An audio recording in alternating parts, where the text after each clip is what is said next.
now let's turn the page a little bit because Kirk Cousins is sitting there in Atlanta.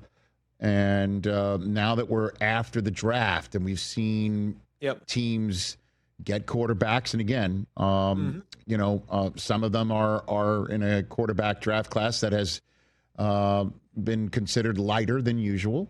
But what does this now look like post-draft? Kirk Cousins sitting where he is, Derek Carr sitting where he is, and his situation. I'll give you the floor on what happens next.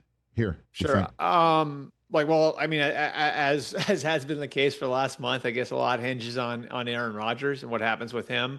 Right. I think at this point, it's fair to say the Vikings are out of it for now. And unless something goes wrong with J.J. McCarthy over the next 6 or 7 weeks, they're probably out of it for good. The trade for Sam Howell takes care of the depth part of the equation, which I think they'd have considered at the right price. If the Falcons were willing to take on the money, they'd have considered bringing Kirk back. But, now that they have Sam Howell on the roster, I think that's sort of off the table for them. And then you look at Pittsburgh, and Pittsburgh, I think, is just sort of in that holding pattern, waiting for Aaron Rodgers. We heard what Art Rooney said over the weekend, that, he's confident that they'll wind up landing him.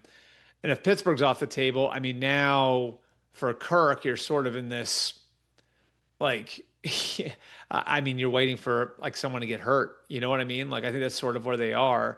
I think the Falcons have been willing to listen. And, there was some feel out there that, Terry Fontenot is going to try to move him on day 3 of the draft. But I'm not sure that the market was out there for him at this point. And you do wonder if the market's just passed him by. Derek Carr is, I think, way more complicated. Things aren't great between him and the team. That's no secret. You can go chapter and verse through everything that happened in March and April. There's the shoulder issue, which, the team feels like is a 2-year-old issue that, does it have to be handled right now? I think that's an open question. And I don't think Carr appreciated the way that some things were handled in March. So, how does that thing end? I don't know, but the fact that they already converted, the minimum from base salary into signing bonus money, which means that money is gone. That money is paid for. They've already paid for Derek Carr for 2025.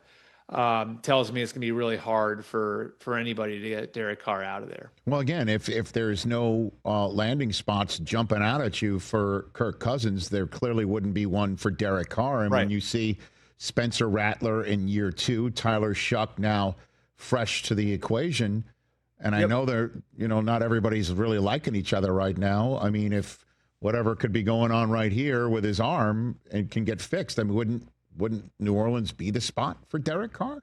Wouldn't you think? Yeah, it should be. I mean, it should be. And look, I think we've all seen these situations in the past where a new coach comes in and there's, some saber rattling back and forth, and, has the coach been deferential enough to the starter? And, is there a monetary issue? Does the starter believe that he deserves a reaffirmation of his status that would come through adjustments to the contract? All of that stuff is not unusual when a new coach comes in. And I think that can be fixed, and now that they're past the draft and they know where they're at, and Derek Carr knows that Tyler Shuck is on the roster. And remember, Tyler Shuck was in college for 7 years. He actually has 4 degrees, which is 3 more than I do. And I think he is as pro ready as any of the guys in this year's draft because of all that experience, because he's coming from Jeff Brom's offense at Louisville. It does put Derek Carr in a spot where it's like, hey, bud, we're not as desperate as we were a week ago. So if you want to come back, that's fine. If you want to keep playing these games, we now have an answer.